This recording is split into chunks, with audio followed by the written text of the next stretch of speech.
मंडळी आज होता आपल्या स्वामीचा बड्डे आणि तोही त्याचा फर्स्ट बड्डे होता. त्यामुळे आपल्याला तयारी एकदम जोरात करायची होती. तर सकाळपासूनच आपल्या डेकोरेशनला सुरुवात केलेली होती.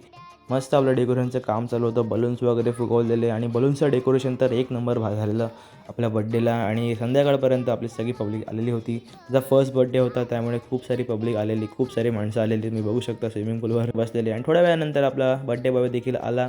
त्यानंतर आम्ही मस्त केक वगैरे कापला. त्याचा फर्स्ट बड्डे होता म्हणून थोडं घाबरलेला तो, कारण ते कॅन्डल वगैरे जळत होत्या म्हणून.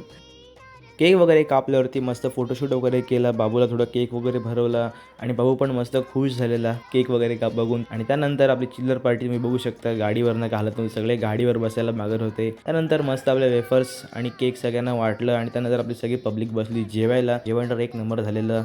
आणि आपले सूरज भाई सगळी कामं करत होते. आणि त्यानंतर आपला सौमिश बसला आपल्या घोड्यावर, मस्त घोडागाडी खेळत होता. तर अशा प्रकारे आपलं सेलिब्रेशन झालं कंप्लीट. व्हिडिओ कशी वाटली मला सांगा. Bye bye.